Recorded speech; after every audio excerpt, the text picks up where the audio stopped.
ಒಂದು news paper ಬರೆಯುತ್ತೆ, ಪೂನಾದಿಂದ ಬರ್ತಾ ಇದ್ದಂಥ ಮರಾಠ ಪತ್ರಿಕೆ ಒಂದು ಮಾತು ಹೇಳುತ್ತೆ, ಇವರನ್ನು ಹಿಂದೂ ರಾಷ್ಟ್ರದ ಪ್ರವಾದಿ ಅಂತ ಕರೆಯುತ್ತೆ. ಆಮೇಲೆ ಇನ್ನೊಂದು ಮಾತನ್ನು ಅದರಲ್ಲೇ ಬರೀತಾ ಹೇಳ್ತಾರೆ ಆ ಸಂಪಾದಕೀಯದಲ್ಲಿ, ನಾವೇನೋ ನಿಸ್ವಾರ್ಥ ಎಂಬ ಪದವನ್ನು ಬಳಸುತ್ತೇವೆ, ಅದಕ್ಕೆ ಡಾಕ್ಟರ್ ಹೆಡ್ಗೇವಾರರ ಬದುಕು ಪ್ರಕಟ ರೂಪ ನೀಡಿದೆ. ಅಂದರೆ ಅದರ ಎಕ್ಸ್ಪ್ರೆಷನ್ ನಿಸ್ವಾರ್ಥ ಜೀವನಕ್ಕೆ. ಈ ಮಾತು ನನಗೆ ಭಾಳ ಸ್ಫೂರ್ತಿ. ತಮ್ಮ ರೀತಿ ನೀತಿಗಳಿಂದ ಮತ್ತು ನಿಸ್ವಾರ್ಥ ಜೀವನದ ಕಾರಣಗಳಿಂದಾಗಿ ಅವರು ಮಹಾರಾಷ್ಟ್ರದ ಸಂತ ಕವಿ ಹಾಗೂ ನಾಯಕರಾಗಿದ್ದ ರಾಮದಾಸರಂತೆ ಇದ್ದವರು. ಸಮರ್ಥ ರಾಮದಾಸರಾದಮೇಲೆ ಆ ರೀತಿ ಬದುಕಿದವರು ಅಂದರೆ ಡಾಕ್ಟರ್ ಹೆಡ್ಗೇವಾರ್ ಅಂಥೇಳಿ ಮರಾಠ ಪತ್ರಿಕೆ ಬರೆಯುತ್ತೆ. ಈಗ ಒಂದು 10-15 ವರ್ಷಗಳ ಹಿಂದೆ ಕೇಶವ ಕೃಪಾದಲ್ಲಿ ಒಂದು ಡಾಕ್ಟರ್ ಜಿ ಅವ್ರ ಬಗ್ಗೆನೇ ಒಂದು ಸೆಮಿನಾರ್ ಥರ ಆಗಿತ್ತು. ಆಗ ನಾನು ಇದೇ ವಿಷಯ ಇಟ್ಕೊಂಡೆ ಮಾತನಾಡಿದೆ. ಎಲ್ಲಿ ಈ ಕೊಟೇಶನ್ ನನಗೆ ಸಿಕ್ಕಿರಲಿಲ್ಲ, ಯಾಕೆಂದರೆ ಈ ಪುಸ್ತಕ ಬಂದಿರಲಿಲ್ಲ. ನಾನು ನನ್ನ ಇಂಟ್ಯೂಷನಿಂದ ಮಾತಾಡಿದ್ದು ಅಷ್ಟೇ. ಅದಕ್ಕೆ ಕಾರಣ ನನಗೆ ಈ ಪುಸ್ತಕ ಸಮರ್ಥರ ಚರಿತ್ರೆ ಹಾಗೂ ತತ್ವಜ್ಞಾನ ಅಂತ ಒಂದು ಪುಸ್ತಕ ಇದೆ. ನಮ್ಮ ಧಾರವಾಡದ ಹತ್ರ ಹೆಬ್ಬಳ್ಳಿ ಇದೆಯಲ್ಲ, ಹೆಬ್ಬಳ್ಳಿಯಿಂದ ಇದು ಪ್ರಕಟ ಆಗಿರೋವಂಥದ್ದು. ಇದರೊಳಗಡೆ ಸಮರ್ಥ ರಾಮದಾಸರು ಆಧ್ಯಾತ್ಮಿಕ ಜೀವನವನ್ನು ಭಾರತದಲ್ಲಿ ಮತ್ತೆ ಎತ್ತಿ ನಿಲ್ಲಿಸಬೇಕಾದ್ರೆ ಏನು ಪ್ರಯತ್ನ ಮಾಡಿದರು, ಸಾಮಾಜಿಕ ಜೀವನವನ್ನು ಎತ್ತಿ ನಿಲ್ಲಿಸಬೇಕಾದ್ರೆ, ಪುನರುತ್ಥಾನ ಮಾಡಬೇಕಾದ್ರೆ ಏನೇನು ದಾರಿಗಳನ್ನು ಅವರು ಉಪಯೋಗಿಸಿದರು ಅನ್ನೋದರ ಒಂದು ವಿಚಾರ ಬರುತ್ತೆ. ಹಾಗಾಗಿ ನನಗನ್ಸೋದು ಲೋಹಿಯಾ ಅವರ ಮತ್ತು ಅಂಬೇಡ್ಕರ್ ಅವರ ವಿಚಾರಧಾರೆ ಮತ್ತು ಕಾರ್ಯಶೈಲಿ ಅದಕ್ಕೂ ಇವ್ರಿಗೂ ಎಲ್ಲಿ ವ್ಯತ್ಯಾಸ ಬಂತು ಅಂತ ಹೇಳಿದ್ರೆ, ಅವರು ಖಂಡಿತ ಸಂತರಿಂದ ಪ್ರಭಾವಿತರಾದವರೇ. ನೆನ್ನೆ ಹೇಳಿದೆ, ಕಬೀರ್ ದಾಸರಿಂದ ಅವರು ಪ್ರಭಾವಿತರಾದವರು. ಮರಾಠಿ ಕವಿಗಳ ಪ್ರಭಾವ ಅವ್ರ ಮನೇಲಿ ಇತ್ತು, ಡಾಕ್ಟರ್ ಅಂಬೇಡ್ಕರ್ ಅವ್ರ ಮನೇಲಿ ಇತ್ತು. ಕೊನೆಯಲ್ಲಿ ಕೂಡ ಅವರು ಕಬೀರ್ ದಾಸರ ವಾಣಿಯನ್ನೇ ಹೇಳಿದರು, ನಾನಕ್ ಚಂದ್ರತ್ತು ಹೆಗಲ ಮೇಲೆ ಕೈ ಇಟ್ಕೊಂಡಾಗ ಅಂತ ಕೂಡ ಹೇಳಿದೆ. ಕಾರ್ಯಶೈಲಿಗೆ ಬರುವಾಗ ಅದು ಆ ಕಾಲದಲ್ಲಿ ಏನು ಬೇರೆ ಬೇರೆ ದೇಶಗಳಲ್ಲಿ ಅಥವಾ ಭಾರತದಲ್ಲಿ ಇತ್ತು ಆ ಶೈಲಿಯನ್ನೇ ಅವರಿಬ್ಬರು ಅನುಸರಿಸಿದ್ರು. ಇವಾಗ ಹೇಳಿದಂಥ ಹಕ್ಕು ಸ್ಥಾಪನೆಯ ಸಂಘರ್ಷದ ಹೋರಾಟದ ಮಾದರಿ ಮತ್ತು ದೊಡ್ಡದೊಂದು ಜನಾಂದೋಲನವನ್ನು ಕಟ್ಟಬೇಕು, ಒಂದು ರೈತರ ದೊಡ್ಡ ಆಂದೋಲನ ಕಟ್ಟಬೇಕು, ಕಾರ್ಮಿಕರ ಆಂದೋಲನ ಕಟ್ಟಬೇಕು, ಈ ರೀತಿ ಹೋರಾಟಗಳನ್ನು ಆ ಥರದ್ದು ಮಾಡಬೇಕು ಅನ್ನೋದು. ಹಾಗಾಗಿ ಅವ್ರ ಜೀವನದಲ್ಲೆಲ್ಲ ನಿಮಗೆ ಗೋವಾ ಮುಕ್ತಿ ಸಂಗ್ರಾಮ, ಅಂಗ್ರೇಜಿ ಹಟಾವೋ ಅಥವಾ ನಿನ್ನೆ ಹೇಳಿದಂಥ ಕಾಳಾರಾಮ್ ದೇವಸ್ಥಾನದ ಒಂದು ಹೋರಾಟ, ಈ ರೀತಿಯೇ ಬರುತ್ತೆ.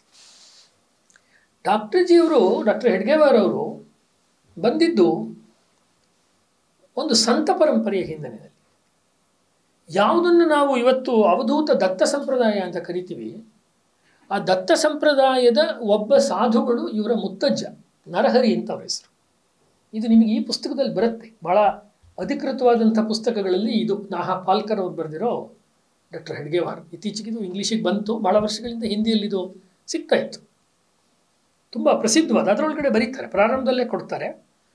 ಅವರ ಊರಿನಲ್ಲಿ, ಆಂಧ್ರದ ಅವರ ಊರಿನಲ್ಲಿ ಏನೋ ಒಂದು ಪರಿಸ್ಥಿತಿ ಬದಲಾವಣೆ ಆಯಿತು ಅಂದಾಗ ಅವರು ಮಹಾರಾಷ್ಟ್ರಕ್ಕೆ ಅಥವಾ ನಾಗಪುರಕ್ಕೆ ಅವರ ಫ್ಯಾಮಿಲಿ ಬರುತ್ತೆ ಅಂತ ಗೊತ್ತಾಗುತ್ತೆ. ಡಾಕ್ಟರ್ ಜಿ ಅವರ ಫ್ಯಾಮಿಲಿ ಅವಧೂತರಿಗೆ ಜನ್ಮ ಕೊಟ್ಟಂಥ ಫ್ಯಾಮಿಲಿ. ಅಂದರೆ ನಾನು ತಮ್ಮ ಮುಂದೆ ಹೇಳಬೇಕಾಗಿರೋ ಪಾಯಿಂಟ್ ಅದು. ಅವಧೂತ ಪರಂಪರೆಗೆ ಸೇರಿದಂಥ ವ್ಯಕ್ತಿ ಡಾಕ್ಟರ್ ಹೆಡ್ಗೇವಾರ್.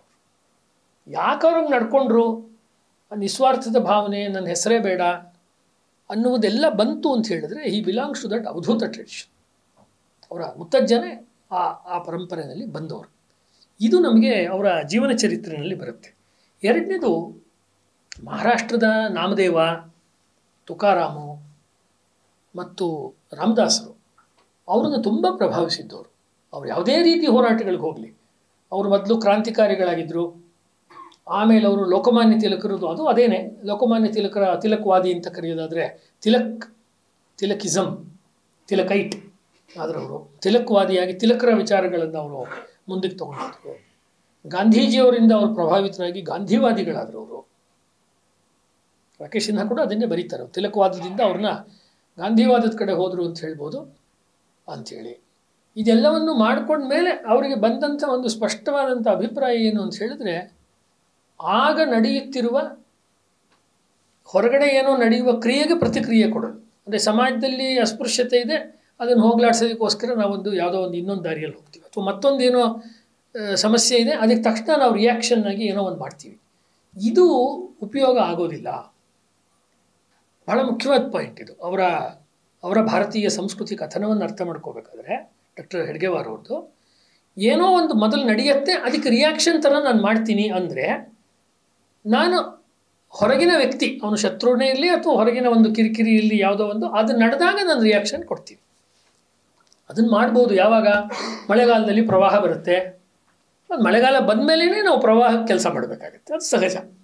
ಆವಾಗ ಬರಪೀಡಿತ ಪ್ರದೇಶ ಅಥವಾ ಪ್ರವಾಹದ ಜಾಗಕ್ಕೂ ಕೆಲಸ ಮಾಡೋದು ನೈಸರ್ಗಿಕವಾದ ಏರುಪೇರುಗಳಾಗತ್ತೆ. ಆದರೆ ಮನುಷ್ಯ ಸ್ವಭಾವದಲ್ಲಿ ಹಂಗೆ ಆಗಲ್ಲ.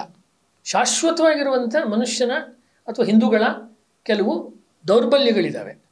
ಅದನ್ನು ನಾವು ಅಡ್ರೆಸ್ ಮಾಡದೆ ಮೇಲ್ಮೇಲಿಗೆ ಕಾಣಿಸುವಂಥ ಉದಾಹರಣೆಗಳು ಅಥವಾ ಘಟನೆಗಳಿಗೆ ನಾವು ರಿಯಾಕ್ಟ್ ಮಾಡ್ತಾ ಹೋದರೆ ಏನು ಅದರಿಂದ ಹೆಚ್ಚು ಉಪಯೋಗ ಆಗೋದಿಲ್ಲ. ಉದಾಹರಣೆಗೆ ಖಿಲಾಫತ್ ಚಳವಳಿ ನಡೆದಾಗ ಸಿನ್ಹಾ ಅವರು ಬರೀತಾರೆ, ಖಿಲಾಫತ್ ಚಳವಳಿ ನಡೆದಾಗ ಡಾಕ್ಟರ್ ಅಂಬೇಡ್ಕರ್ ಅವರು ಪ್ರಬಲವಾಗಿ ಅದನ್ನು ವಿರೋಧ ಮಾಡಿದರು. ಸಾವರ್ಕರ್ ಅವರು ಪ್ರಬಲವಾಗಿ ಖಿಲಾಫತ್ ಚಳವಳಿ ವಿರೋಧ ಮಾಡಿದರು. ಗಾಂಧೀಜಿಯವರು ತುಂಬ ಸ್ಪಷ್ಟವಾಗಿ ಸಪೋರ್ಟ್ ಮಾಡಿದ್ರು ಖಿಲಾಫತ್ ಚಳವಳಿನ, ಮೌಲಾನಾ ಅಬುಲ್ ಕಲಾಂ ಆಜಾದ್. ಇವರು ಸಪೋರ್ಟ್ ಮಾಡಿದ್ರ ಅಂದರೆ ಸಪೋರ್ಟ್ ಮಾಡಲಿಲ್ಲ, ಖಂಡಿತ ಅಪೋಸ್ ಮಾಡಿದ್ರ ಅನ್ನೋಕ್ಕೂ ದಾಖಲೆ ಸಿಕ್ಕಲ್ಲ.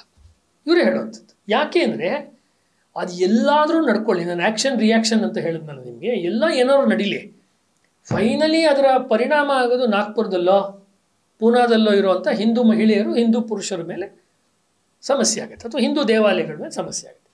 ಈ ಊರಿನಲ್ಲಿ ನಮ್ಮ ಬಲಾಬಲ ನೋಡಿಕೊಂಡು ನಾವು ಮೂವ್ ಮಾಡಬೇಕಾಗತ್ತೆ. ನಮ್ಮ ನಡೆ ಸ್ಥಳೀಯವಾದ ನಡೆ. ನಮ್ಮದು ವಿಶ್ವದ ಮಟ್ಟದಲ್ಲಿ ನಾವೇನು ಮಾಡೋಕ್ಕಾಗಲ್ಲ. ಹೆಚ್ಚಂದರೆ ಲೇಖನ ಬರಿಬೋದು, ಪುಸ್ತಕ ಬರಿಬೋದು. ಇಲ್ಲಿ ನಮ್ಮೂರಿನಲ್ಲಿ ಆಗೋದನ್ನು ತಡೆಯೋದು ಹಿಂಗೆ. ನಮ್ಮೂರಿನಲ್ಲಿ ಒಂದು ದೇವಸ್ಥಾನ ನಾಶ ಆಗಬಾರ್ದು, ನಮ್ಮೂರಿನಲ್ಲಿ ಒಂದು ಗೋವನ್ನು ಕತ್ತರಿಸಬಾರ್ದು ಅಂತ ಆದರೆ ಅದಕ್ಕೆ ಸರ್ಕಾರ ಏನಾದ್ರು ಒಂದು ಶಾಂತಿ ಸ್ಥಾಪನೆಗೆ ಒಂದು ತಂಡ ಮಾಡಿದ್ರೆ ಅದರಲ್ಲಿ ಎಲ್ಲ ಕಡೆ ಡಾಕ್ಟರ್ ಜಿ ಅವರು ಇರ್ತಾನೆ ಇದ್ರು. ಇದು ಅವರ ಇದು ವ್ಯಕ್ತಿತ್ವ. ಅಂದರೆ ಪ್ರಾರಂಭದಿಂದನೂ ಕೂಡ ಇದು ಸಂಘರ್ಷದ ಮೋಡ್ಗೆ, ಸಂಘರ್ಷದ ಒಂದು ಸ್ವರೂಪಕ್ಕೆ ಹೋಗೋದನ್ನು ಹೆಂಗೆ ತಡಿಬಹುದು ಆದಷ್ಟು, ಮತ್ತು ಹಿಂದೂಗಳಿಗೆ ಲಾಸ್ ಆಗೋದನ್ನು ಹೆಂಗೆ ತಪ್ಪಿಸ್ಬೋದು, ಇದು ಒಂದು ಹಂತ. ಇದನ್ನು ಅವರು ಉದ್ದಕ್ಕೂ ಅವರ ಇದರಲ್ಲಿ ಅವರ ಜೀವನದಲ್ಲಿ ಅವರು ಮಾಡ್ಕೊಂಡು ಬಂದು ಹೋದರು ಅವರು. ಮತ್ತು ಒಂದು ದಾರಿಯನ್ನು ಆಯ್ಕೆ ಮಾಡಿಕೊಂಡ್ರೆ ಇನ್ನೊಂದು ದಾರಿಯನ್ನು ಡಿಸ್ಮಿಸ್ ಮಾಡೋದಲ್ಲ ಅನ್ನೋದು ಅವ್ರು ಭಾಳ ಮುಖ್ಯವಾದ ನಂಬಿಕೆ ಆಗಿತ್ತು. ಕ್ರಾಂತಿಕಾರಿ ಮಾರ್ಗದಲ್ಲಿ ಇದ್ದೀನಿ ಅಂತ ಹೇಳಿದ್ರೆ ಶಾಂತಿವಾದಿ ಮಾರ್ಗವನ್ನು ಡಿಸ್ಮಿಸ್ ಮಾಡಬೇಕು, ಸಂಪೂರ್ಣವಾಗಿ ಅದನ್ನು ಕಡೆಗಣಿಸಬೇಕು. ಅಷ್ಟೇ ಅಲ್ಲ, ಅದನ್ನು ಅನುಸರಿಸೋರನ್ನ ನಾವು ಟೀಕೆ ಮಾಡಬೇಕು, ವ್ಯಂಗ್ಯ ಮಾಡಬೇಕು ಅನ್ನೋದು ಅವ್ರ ಮೆಥಡ್ ಆಗೇ ಇರಲಿಲ್ಲ. ಅಥವಾ ನೀವು ಒಂದು ಶಾಂತಿವಾದಿ ಅಥವಾ ಗಾಂಧಿವಾದಿ ಮಾರ್ಗದಲ್ಲಿ, ಅಹಿಂಸಾ ಮಾರ್ಗದಲ್ಲಿ ಇದ್ದರೆ ಗಾಂಧೀಜಿಯವರೇ ಸ್ವತಃ ಮಾಡಿದಂತೆ ಭಗತ್ ಸಿಂಗು ಇತ್ಯಾದಿಯವ್ರನ್ನ ಅವರು ಅಥವಾ ಶಿವಾಜಿಯನ್ನು ದಾರಿ ತಪ್ಪಿದ ದೇಶಭಕ್ತರು ಅಂತ ಹೇಳಿದಂತೆ ಹಾಗೂ ಡಿಸ್ಮಿಸ್ ಮಾಡೋ ಅಗತ್ಯ ಇಲ್ಲ. ನೀನು ಇವ್ರನ್ನೂ ನಿರಾಕರಣೆ ಮಾಡಬೇಕಾಗಿಲ್ಲ, ಇವ್ರನ್ನೂ ನಿರಾಕರಣೆ ಮಾಡಬೇಕಾಗಿಲ್ಲ, ಎರಡೂ ಗುಂಪುಗಳು. ಯಾಕೆಂದ್ರೆ ಇದೆಲ್ಲ ಸೇರ್ಕೊಂಡೇ ಸಮಾಜ ಆಗಿರೋದು. ಹಾಗಾಗಿ ಯಾರೋ ಒಂದು ಗುಂಪಿನವ್ರಿಗೆ ರಾಷ್ಟ್ರ ಕಾಣಿಸ್ತಾ ಇತ್ತು, ಇನ್ನೊಂದು ಯಾವುದೋ ಗುಂಪಿನವ್ರಿಗೆ ಸಮಾಜ ಕಾಣಿಸ್ತಾ ಇತ್ತು. ಡಾಕ್ಟರ್ ಹೆಡ್ಗೇವಾರ್ ಅವ್ರಿಗೆ ಏಕಕಾಲಕ್ಕೆ ಸಮಾಜ ಮತ್ತು ರಾಷ್ಟ್ರ ಎರಡೂ ಕಾಣಿಸ್ತಾ ಇತ್ತು. ಮತ್ತು ಅದನ್ನು ಅದಕ್ಕೆ ಹೆಂಗೆ ಚೈತನ್ಯ ತುಂಬೋದು ವಾಪಸ್. ಅವ್ರದ್ದೇ ತುಂಬ ಪ್ರಸಿದ್ಧವಾದಂಥ ಒಂದು ಉಪನ್ಯಾಸದಲ್ಲಿ ಅವ್ರು ಮಾಡಿರೋ ಮಾತುಗಳು ನಮಗೆ ತುಂಬ ಹೆಚ್ಚು ಸಿಗೋದಿಲ್ಲ. ಆದರೆ ಅವರು ಹೀಗೆ ಹೇಳ್ಬೋದು. ಇತಿಹಾಸದಲ್ಲಿ ಹೇಳ್ತಾರೆ, ಮೋಪ್ಲಾ ದಂಗೆ ಆಯ್ತಲ್ಲ ಕೇರಳದ್ದು, ಮೋಪ್ಲಾ ದಂಗೆ ಆದಮೇಲೆ ಸಾವರ್ಕರ್ ಅವರು 1923ರಲ್ಲಿ ಹಿಂದುತ್ವ ಬರೆದರು. ಆಮೇಲೆ ಅದೇನೇ ಇಂಗ್ಲೀಷ್ನಲ್ಲಿ 24ರಲ್ಲಿ ಬಂತು, ಓರ್ವ ಮರಾಠ ಅನ್ನೋ ಹೆಸರು ಬರೆದರು. ಅದಾದಮೇಲೆ ಇಡೀ ಹಿಂದುತ್ವದ ಚಿಂತನೆ ಎಲ್ಲ ನಡ್ಕೊಂಡು ಹೋಯಿತು ಅನ್ನೋ ರೀತಿ ಇಂಗ್ಲೀಷ್ ಬರಹಗಳು ಬರುತ್ತೆ. ಅದನ್ನು ನಾವು ಒಪ್ಪೋದು ಕಷ್ಟ. ಯಾಕೆ ಅಂತ ಹೇಳಿದ್ರೆ ಇವರೇನು ಹೇಳ್ತಾ ಇದ್ದಾರೆ, ಈ ಹಿಂದೂ ದೇಶ ಭಾರತ ಇದೆಯಲ್ಲ, ಇಲ್ಲಿ ಈಗ ನಾವು ಅಂದರೆ ಅವ್ರು ಕೊಡೋ ಸ್ಟ್ಯಾಟಿಸ್ಟಿಕ್ಸ್ ಕಾಲದಲ್ಲಿ ಹಿಂದೂಸ್ಥಾನದಲ್ಲಿ ನಾವು ಹಿಂದೂಗಳು ಈಗ 25 ಕೋಟಿ ಎಷ್ಟಿದ್ದೇವೆ. ಇದು ಡಾಕ್ಟರ್ ಜಿ ಅವ್ರ ಮಾತು ಅವ್ರ ಕಾಲದಲ್ಲಿ. ಆದರೆ ಈ ದೇಶದಲ್ಲಿ 35 ಕೋಟಿ ಜನರಿದ್ದಾರೆ. ಒಟ್ಟು ಜನಸಂಖ್ಯೆ 35 ಕೋಟಿ, ಅದರಲ್ಲಿ 25 ಕೋಟಿ ನಾವು ಹಿಂದೂಗಳು. ಇನ್ನು 10 ಕೋಟಿ ಯಾರು? ಅವ್ರು ಹಿಂದೂಗಳಲ್ಲ. ಅದನ್ನು ವಿಶ್ಲೇಷಣೆ ಮಾಡ್ತಾರೆ. ನಮ್ಮನ್ನು ಬಿಟ್ಟು ಉಳಿದ 10 ಕೋಟಿ ಮಂದಿ ಎಲ್ಲಿಂದ ಬಂದರು? ಅವತ್ತಿನ ಇವತ್ತಿನ ತನಕ ಅವ್ರು ಕೇಳ್ತಿರೋ ಪ್ರಶ್ನೆ ಅದೇನೆ. ಡಾಕ್ಟರ್ ಜಿಯವರ ಭಾರತೀಯ ಕಥನ, ಇಷ್ಟು ಸಂಖ್ಯೆಯಲ್ಲಿ ಹಿಂದೂಗಳು ಅಲ್ಲದೆ ಇರೋರು ಇಲ್ಲಿ ಸೃಷ್ಟಿಯಾಗಿದ್ದಾರಲ್ಲ ಅಥವಾ ಇಲ್ಲಿ ಇದ್ದಾರಲ್ಲ, ಇವ್ರು ಎಲ್ಲಿಂದ ಬಂದರು? ಇವ್ರು ಇಲ್ಲಿದ್ದವರೇನೆ, ಇಲ್ಲಿಯವರೇ. ಅವರೆಲ್ಲ ಹಿಂದೊಮ್ಮೆ ನಮ್ಮವರೇ ಆಗಿದ್ದರು, ಅವರು ಹಿಂದೂಗಳವರು. ಹಾಗಾದರೆ ಮುಂದೆ ಅವರು ಮುಸಲ್ಮಾನರಾಗಿದ್ದಾರೆ, ಕ್ರೈಸ್ತರಾಗಿದ್ದಾರೆ, ಕನ್ವರ್ಷನ್ಗೊಳಗಾಗಿದ್ದಾರೆ, ಅದೆಲ್ಲರಿಗೂ ಗೊತ್ತಿರೋದು. ನಾವೇನು ಹೇಳ್ತೀವಿ ಸಾಮಾನ್ಯವಾಗಿ ಹೇಳಬೇಕಾದ್ರೆ ಅದು ಇಸ್ಲಾಮಿನ ಬರ್ಬರತೆಯ ಕಾರಣಕ್ಕೆ ಅಥವಾ ಕ್ರಿಶ್ಚಿಯಾನಿಟಿಯ ಒಂದು ಕುಟಿಲತೆಯ ಕಾರಣಕ್ಕೆ ಆಮಿಷಗಳನ್ನು ಒಡ್ಡಿ ಅವ್ರನ್ನ ಅಥವಾ ಪ್ರಾಣದ ಬೆದರಿಕೆಯನ್ನು ಒಡ್ಡಿ ಕನ್ವರ್ಟ್ ಮಾಡಿದ್ರು. ಆ ಪಾಯಿಂಟ್ ಅವ್ರಿಗೂ ಗೊತ್ತಿದೆ. ಕೇಳೋವಂಥದ್ದು ಡಾಕ್ಟರ್ ಜಿ ಅವರು, ನಾವು ಅವರೆಲ್ಲರನ್ನು ಕಳೆದುಕೊಂಡಿದ್ದು ಏಕೆ? ಅಷ್ಟು 10 ಕೋಟಿ ಜನ ಯಾಕೆ ಹೋದ್ರು ನಮ್ಮ ಸಮಾಜದಲ್ಲಿ? 10 ಕೋಟಿ ಜನ ದೂರ ಆದರು, ಅದು ಇವತ್ತು ಇನ್ನೊಂದಷ್ಟು ಜಾಸ್ತಿ ಇರ್ಬೋದು. ನಾವು ಆಳವಾದ ನಿದ್ದೆಯಲ್ಲಿ ಮಗ್ನರಾಗಿದ್ದೆವು. ಅವ್ರ ಪಾಯಿಂಟ್ ಅದು. ಯಾವುದು ನೀವು ಆತ್ಮವಿಸ್ಮೃತಿ ಅಂತ ಹೇಳ್ತೀವಿ, ಸ್ವಯಂ ವಿಸ್ಮೃತಿ. ಹಿಂದೂ ಸಮಾಜದ ನಿದ್ದೆ ಅವ್ರನ್ನ ಅಂದರೆ at no point is blaming others. ಇದು ಭಾಳ ಸ್ಪಷ್ಟ ಮಾಡ್ಕೊಂಡು ಹೋಗ್ಬೇಕು. ಜಾತಿ ಸಮಸ್ಯೆ ಅದರಿಂದ ಹಿಂಗಾಗ್ತಾ ಇದೆ ಅವ್ರು ಹೇಳ್ತಾ ಇಲ್ಲ. ವಿದೇಶಿಯರು ಹಿಂಗೆ, ಅಥವಾ ಕೆಲವು ಹಿಸ್ಟಾರಿಯನ್ಸ್ ಬರೆಯುವಂಥ ಅರಬ್ರ ಹತ್ರ ಎತ್ತರದ ಕುದುರೆಗಳಿತ್ತು, ಉದ್ದನೆಯ ಕತ್ತಿಗಳಿತ್ತು, ಹಿಂಗೆಲ್ಲ ಬರೆದಿದ್ದಾರೆ ಇತಿಹಾಸದಲ್ಲಿ. ಅದು ಯಾವುದೂ ಅಲ್ಲ. ಅದು ಏನಾದರೂ ಇರಲಿ, ನಾವು ಯಾಕೆ ಹಿಂಗಾದ್ವಿ ಅಂದರೆ ಅವ್ರದ್ದು ಒಂದೇನೆ, ನಾವು ಆಳವಾದ ನಿದ್ದೆಯಲ್ಲಿ ಮಗ್ನರಾಗಿದ್ದೆವು.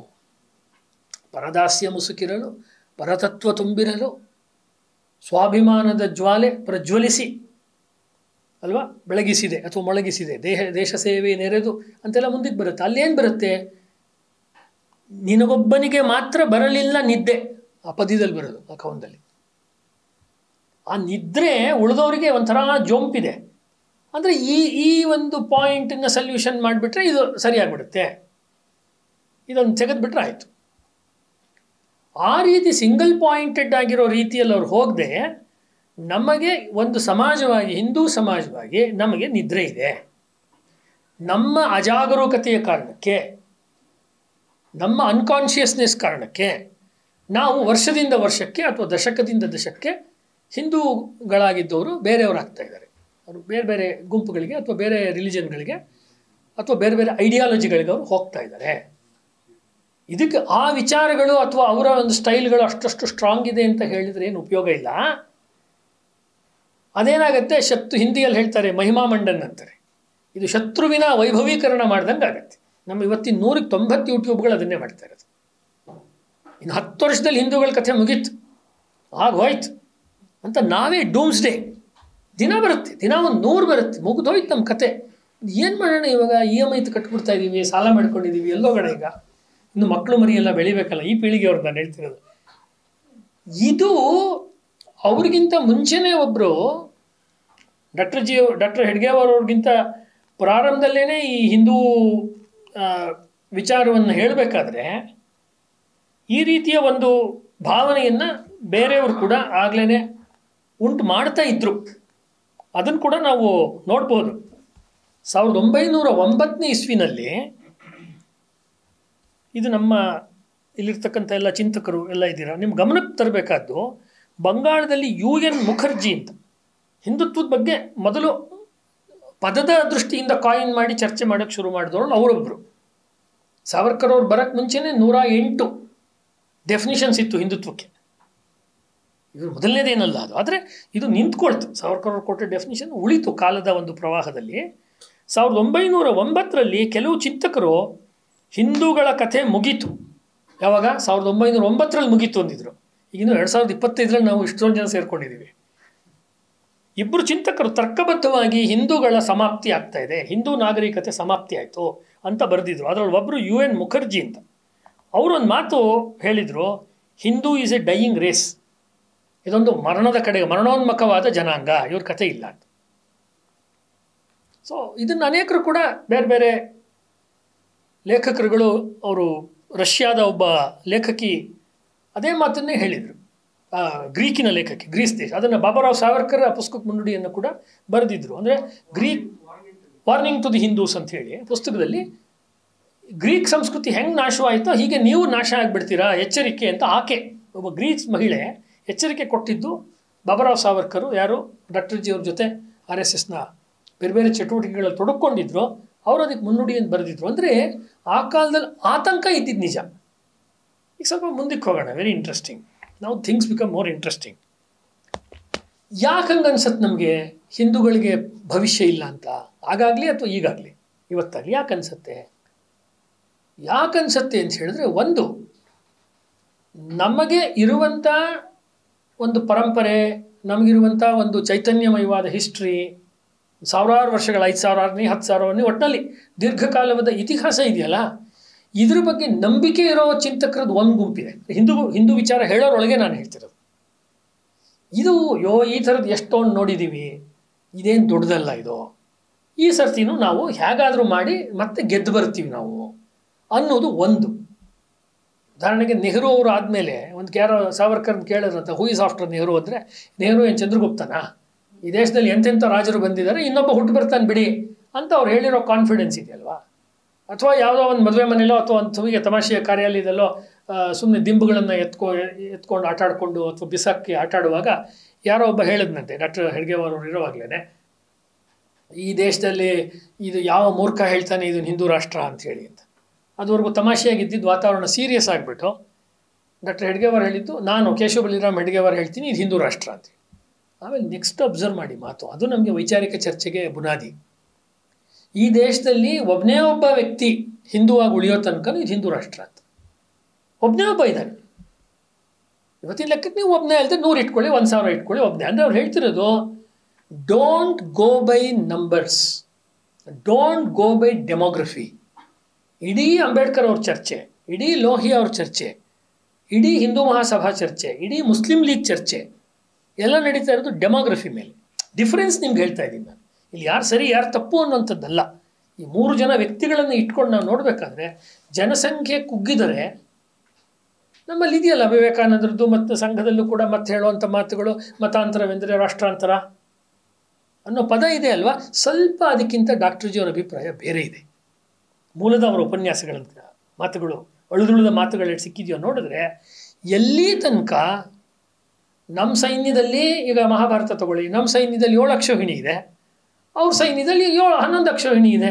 ಸಂಖ್ಯಾಬಲ ನೋಡಿದ್ರೆ ಕೌರವರೇ ಗೆಲ್ಲಬೇಕಲ್ವಾ. ಹಾಗಲ್ಲ, ನಮ್ಮ ಹತ್ರ ಧರ್ಮ ಇದೆ, ನಾವು ಧರ್ಮದ ಯುದ್ಧ ಮಾಡ್ತಾ ಇದ್ದೀವಿ, ಅವರು ಅಧರ್ಮದ ಮಾಡ್ತಾ ಇದ್ದಾರೆ. ಅಂದರೆ ಅಲ್ಲೊಂದು ಸೆಣಸಾಟ ಮಾಡೋಕ್ಕೆ ಒಂದು ವಿಚಾರದ ಒಂದು ಗದೆನೋ ವಿಚಾರದ ಕತ್ತಿನೋ ಇದೆ ಜೊತೆಯಲ್ಲಿ. ಈ ಸೈನ್ಯದ ಕತ್ತಿ ಅಥವಾ ಗದೆ ಅಥವಾ ಕುದುರೆ ಜೊತೆಗೆ ಒಂದು ಪವರ್ಫುಲ್ ಆಗಿರೋ ಒಂದು ಮೆಸೇಜ್ ಇಟ್ಕೊಂಡಿದ್ದು ನಾವು ಹೋರಾಟ ಮಾಡ್ತಿದ್ದೀವಿ. ಹಾಗಾಗಿ ನಾವು ವಾಪಸ್ಸು ಮೇಲಕ್ಕೆದ್ದು ಬಂದೇ ಬರ್ತೀವಿ. ಈ ಅರ್ಥದಿಂದ ಸುತ್ತ 5-6 ಶತ್ರುಗಳು ಇದ್ದಾಗ ಹಿಂದವಿ ಸಾಮ್ರಾಜ್ಯವನ್ನು ಕಟ್ಟಿದಂಥ ಶಿವಾಜಿ ಇವರು ಯಾವಾಗಲೂ ಆದರ್ಶ. ಆ ಶಿವಾಜಿಗೆ ಮಾರ್ಗದರ್ಶನ ಮಾಡಿದಂಥ ಸಮರ್ಥ ರಾಮದಾಸ್, ಎಲ್ಲಿಂದ ನಾನು ಮಾತನ್ನು ಶುರು ಮಾಡಿದೆ, ಅವರು ಡಾಕ್ಟರ್ ಜಿಯವ್ರಿಗೆ ಆದರ್ಶ ಆಗ್ತಾರೆ. ಅಂದರೆ ಒಂದು ಹಿಂದೂ ಸಮಾಜದ ಆತಂಕವನ್ನು ರಾಜಕೀಯವಾಗಿ ನೋಡುವಂಥದ್ದು. ಸ್ವಲ್ಪ ಇದನ್ನು ಬಿಡಿಸಿ ಹೇಳೋದಾದರೆ, politically understanding the plight of the Hindus. ಅವತ್ತಾಗಲಿ ಇವತ್ತಾಗಲಿ ಹಿಂದೂಗಳ ಸಮಸ್ಯೆ, ಹಿಂದೂಗಳನ್ನು ರೆಪ್ರೆಸೆಂಟ್ ಮಾಡೋ ಒಂದು ಸರ್ಕಾರ ಇಲ್ಲ, ಹಿಂದೂಗಳನ್ನು ರೆಪ್ರೆಸೆಂಟ್ ಮಾಡೋ ಒಂದು ಪಕ್ಷ ಇಲ್ಲ.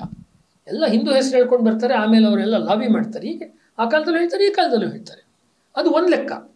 ಅದಲ್ಲ, ನಾವು ಮಾಡ್ತಿರುವಂಥ ಚಿಂತನೆ, ನಾವು ಮಾಡ್ತಿರುವಂಥ ಆ್ಯಕ್ಷನ್ನು, ಕಾರ್ಯಪದ್ಧತಿ ಅಂತ ಯಾವ್ದು ಹೇಳಿದ್ವಿ, ಇದು ರಾಜಕೀಯಾತ್ಮಕವಾದ್ದಲ್ಲ, ಇದು ಸಾಂಸ್ಕೃತಿಕವಾದ್ದು, ಇದು ಸಾಮಾಜಿಕವಾದ್ದು. ನಾವು ಮಾಡ್ತಿರುವಂಥ ಈ ಇಡೀ ಕೆಲಸ ಸೋಷಿಯಲ್ ಆ್ಯಂಡ್ ಕಲ್ಚರಲ್ ಕೆಲಸವೇ ಹೊರತು ಇದು ಪೊಲಿಟಿಕಲ್ ಅಲ್ಲ. ಅನೇಕ ಸಂದರ್ಭಗಳಲ್ಲಿ ಮುಂದೆ ಹಿಂದೂ ಮಹಾಸಭಾ ಜೊತೆಯಲ್ಲಿ ಭಿನ್ನಾಭಿಪ್ರಾಯಗಳು ಮತ್ತು ಸ್ನೇಹ ಎರಡೂ ಇತ್ತು ಡಾಕ್ಟರ್ ಹೆಡ್ಗೇವಾರ್ ಅವ್ರಿಗೆ. ಮುಂಜೆಯವರಾಗಲಿ ವೀರ್ ಸಾವರ್ಕರ್ ಆಗಲಿ ಅವ್ರಿಗೆ ತುಂಬ ಬೇಕಾಗಿದ್ದವರು. ಆದರೆ ಇನ್ನೂ ಅನೇಕರು, ಮಾಳವೀರು ಎಲ್ಲ. ಮದನ್ ಮೋಹನ್ ಮಾಳವೀರ್ ಅವ್ರನ್ನ ಕೇಳ್ತಾರೆ RSS ಪ್ರಾರಂಭ ಮಾಡಿದ ಮೇಲೆ, ನಾನು ಅಲ್ಲಿ ಇಲ್ಲಿ ಬೇಕಾದಷ್ಟು ಕಡೆ ಚಂದ ಎಲ್ಲ ಎತ್ತಿ ಹಿಂದೂ ಮಹಾಸಭಾ ಇದನ್ನು ಬನಾರಸ್ ಹಿಂದೂ ಯೂನಿವರ್ಸಿಟಿ ಕಟ್ಟಿದ್ದೀನಿ, ನಿಮಗೂ ಏನಾದ್ರು ನಾನು ಫಂಡ್ ಕಲೆಕ್ಟ್ ಮಾಡಿಕೊಡ್ಬೇಕಾ ಅಂತ ಕೇಳ್ತಾರೆ. ಇಲ್ಲ ಇಲ್ಲ, ನನಗೆ ಫಂಡ್ ಬೇಡ, ನಿಮ್ಮಂಥ ಹಿರಿಯರ ಆಶೀರ್ವಾದ ಬೇಕು. ವಾಪಸ್ ಅವ್ರು ಹೇಳ್ತಾ ಇರೋದು ಆ ವ್ಯಕ್ತಿ. ಮಾಸ್ ಮೂಮೆಂಟ್ ಅಂತ ನಾನು ಶುರು ಮಾಡಿದ್ನಲ್ಲ, ಕೇಶವಚಂದ್ರ ಸೇನ್ನಿಂದ ಹಿಡಿದು ಲೋಹಿಯಾ ಅವರು ಅಥವಾ ಅಂಬೇಡ್ಕರ್ ಅವ್ರ ತನಕ, ಅವರು ಇಂಡಿವಿಜುವಲ್ ಆಗಿರೋ ವ್ಯಕ್ತಿಗೆ ಗಮನ ಕೊಟ್ಟು ಅವರನ್ನು ಬೆಳೆಸಬೇಕು, ಅವ್ರಿಗೊಂದು ಪ್ರೇರಣೆಯನ್ನು ಕೊಡಬೇಕು, ಅಥವಾ ಅವರಲ್ಲೊಂದು ಹಿಂದೂ ನೈತಿಕತೆಯನ್ನು ಅಥವಾ ಒಂದು ಕ್ಷಾತ್ರವನ್ನು ಜಾಗೃತ ಮಾಡಬೇಕು ಅನ್ನೋಕ್ಕಿಂತ ಈ ಪ್ರಾಬ್ಲಮ್ ಇದೆ, ಈ ಪ್ರಾಬ್ಲಮ್ನ ನಾವು ಡಿಸ್ಮ್ಯಾಂಟಲ್ ಮಾಡಬೇಕು, ಹೊಡೆದು ಮುಗಿಸ್ಬೇಕು ಈ ಪ್ರಾಬ್ಲಮ್. ಅಂದರೆ ಯಾರು ತಪ್ಪಾಗಿ ತಿಳಿಯಲ್ಲ ಅನ್ನೋದಾದ್ರೆ ಈ ಶಬ್ದದಲ್ಲಿ ಹೇಳ್ತೀನಿ, ಮ್ಯಾನೇಜ್ಮೆಂಟ್ ಶಬ್ದವನ್ನು ಬಳಸಿ. IT ಮ್ಯಾನೇಜ್ಮೆಂಟಲ್ಲಿ ಒಂದು ಪದ ಇದೆ, ಫೈರ್ ಫೈಟಿಂಗ್ ಮೋಡ್ ಅಂತ ಇದೆ. ಬೆಂಕಿ ಬರ್ತಾ ಇದೆ, ನೀರು ತೊಗೊಂಡೋಗಿ ಹಾಕು ಆರಿಸು, ಅಥವಾ ಮರಳು ತೊಗೊಂಡೋಗಿ ಹಾರಿಸು, ಮತ್ತೆ ಬೆಂಕಿಯಲ್ಲಿ ಬರುತ್ತೆ ಹಾರಿಸು, ಬೆಂಕಿ ಬರ್ತಾನೆ ಇರುತ್ತೆ, ಎಲ್ಲಿಂದ ಮೂಲ ಬರ್ತಾ ಇದೆ ಅಂತ ಹುಡುಕಿ ಅದೊಂದು 50 ವರ್ಷ ಬರೆದಂಗೆ ನಿಲ್ಲಿಸ್ಬೇಕಲ್ಲ ಅದನ್ನು. ಇವ್ರ ಮಾದರಿ ಆ ರೀತಿ ಅದು. ಸಮಸ್ಯೆಗೆ ಅವಾಗವಾಗ ಪರಿಹಾರವನ್ನು ಕೊಡ್ತಾ ಹೋದಾಗ you are fighting the battle outside. ಅದು ಬೇಕು, ಅದನ್ನು ಅವ್ರು ಮಾಡಿದ್ದಾರೆ. ನಾಗ್ಪುರದಲ್ಲಿ ಲಕ್ಷ್ಮೀ ಪೂಜೆ ಸಂದರ್ಭದಲ್ಲಿ ಮುಸಲ್ಮಾನ ಯುವಕರು ಹಿಂದೂ ಯುವತಿಯರನ್ನ ಛೇಡಿಸ್ತಾ ಇದ್ದಾಗ ಅದಕ್ಕೊಂದು ತಂಡವನ್ನು ಕಟ್ಟಿ ಅದಕ್ಕೆ ಅವ್ರಿಗೇನು ಪಾಠವನ್ನು ಕಲಿಸ್ಬೇಕೋ ಕಲಿಸೋದು, ಆ ರೀತಿ ಇದೆ. ಅದು ಇಲ್ಲವೇ ಇಲ್ಲ ಅಂತ ನಾನು ಹೇಳ್ತಿಲ್ಲ. ಹಿಂದೂಗಳಲ್ಲಿ ಶಾಶ್ವತವಾಗಿ ಕ್ಷಾತ್ರ ಗುಣ ಶಾಶ್ವತವಾಗಿ ನೆಲೆಗೊಳ್ಳಬೇಕಾದ್ರೆ ಏನಾದರೂ ಮೆಕ್ಯಾನಿಸಮ್ ಇದೆಯಾ, ಅದಕ್ಕೇನಾದ್ರು ಒಂದು ಮಾಡೆಲ್ನ ತಯಾರು ಮಾಡೋಕ್ಕಾಗತ್ತಾ ಅನ್ನುವುದನ್ನು ಅವರು ದೀರ್ಘವಾಗಿ ಯೋಚನೆ ಮಾಡಿದ್ರು. ಪ್ರಾಯಃ ಅವ್ರಿಗೆ ಹಿಂದೂ ಸಮಾಜದ ಸ್ಥಿತಿ, ದುಸ್ಥಿತಿ ಅಥವಾ ಪರಿಸ್ಥಿತಿ ಇವುಗಳ ಚಿತ್ರಣ ಅವ್ರಿಗೆ ರಾಮದಾಸರ ಬರವಣಿಗೆಯಿಂದ ಅವ್ರಿಗೆ ಚೆನ್ನಾಗಿ ಸಿಕ್ಕಿತ್ತು ಅಂತ ಹೇಳ್ಬೋದು.